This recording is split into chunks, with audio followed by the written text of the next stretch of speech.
So I would say that this area surrounding Darwin is really underrated. Hi and welcome to the channel. I recently spent 12 months travelling around Australia in my Toyota Hiace van. Along the way I was shortlisting places that I eventually want to buy land. I currently live in a really remote spot of Australia for work. It's great savings and I'm starting to look at where I want to buy my property. So join me in this video where I've shortlisted about 5 places that I think are worth looking into.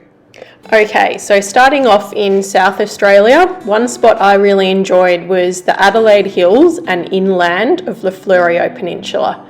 Really enjoyed Stirling, beautiful spot, great cafes. Still pretty expensive, I doubt you'll find anything for under 700k, but I did have a look. There were a couple of places, so definitely worth looking around there. I also really liked around Wollonga, but that's quite expensive too. So if you go further inland, it becomes more affordable, as with most places. Great food around this area, fantastic weekly markets, got a great haul here for the van. Okay, moving on. Next place, one of my favourite states, the NT. So I spent a lot of time on the outskirts of Darwin, about 40 minutes from the CBD, in a place called Herbert. It's near Humpty Doo. Here there's lots of 5-acre blocks that are quite affordable. Beautiful native bush, tropical, but still only about a 40-minute drive to Darwin City. Highly recommend this spot. Fantastic lifestyle in the NT. Excellent food, great markets. You can do weekend trips to Litchfield National Park for beautiful swimming holes. It's also worth looking a bit further south around Berry Springs and Darwin River, further from the city, but you can get larger size blocks for a cheaper price.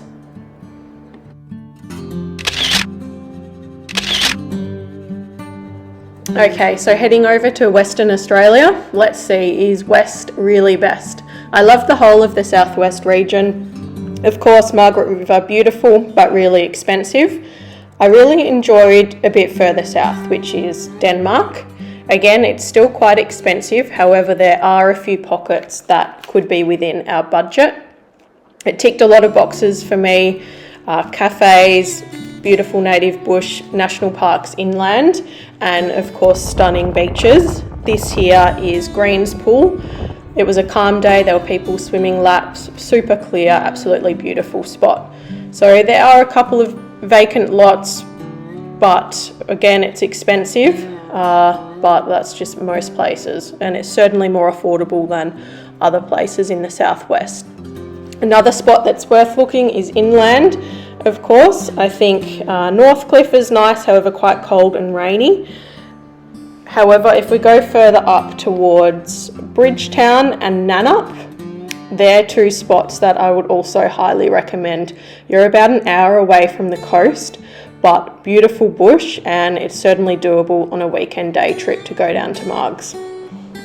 Okay, going over east now, and this is probably one of my favourite inclusions of the whole list because not many people have heard of it. So it's in the far east Gippsland of Victoria.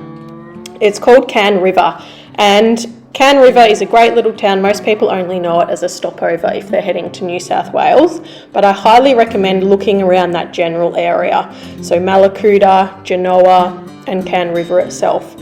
It's right at the foothills of the Alpine area, surrounded by absolutely stunning national parks. There's some excellent freshwater swimming spots around, and of course you're close to some of the surf beaches around Mallacoota. And Mallacoota is a tourist town, so you have all the benefits of that, like cafes and restaurants. Very affordable around here for Victoria.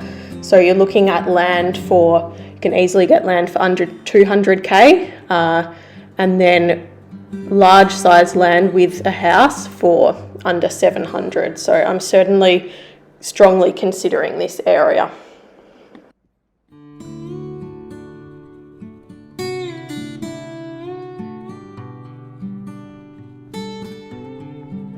So just moving a bit further up the coast now to New South Wales, another beautiful spot that I really enjoyed was the Sapphire Coast or Bega Valley area, particularly around Bermagui. Again, surrounded by national park, beautiful native bush, and fantastic beaches. Great bakery in town, great cafes, and the general vibe I just love of this area. It's surrounded by other fantastic spots, Tathra, Pambula, highly worth checking out. As is a general trend around Australia, if you're willing to go inland even just a little bit, it certainly gets a lot more affordable than by the coast. However, it's still feasible to drive to the coast.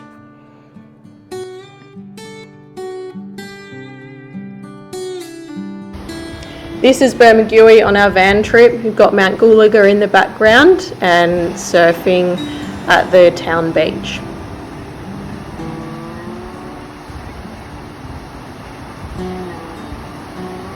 Okay, lucky last, and we're heading to northern New South Wales. No, not Byron Bay, although I do love it. I could never afford to live there, and it's a bit busy these days for me.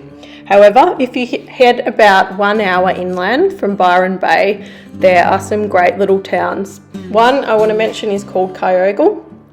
So it kind of has a similar vibe to Byron Bay, but inland. It's surrounded by national park, subtropical rainforest in many spots, and it's much more affordable. It's also worth looking into property around Nimbin.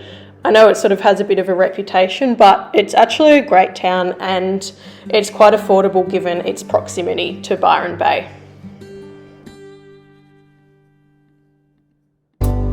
Thanks for watching. Stay tuned to the channel to see more of my life in the desert whilst I save up for my property.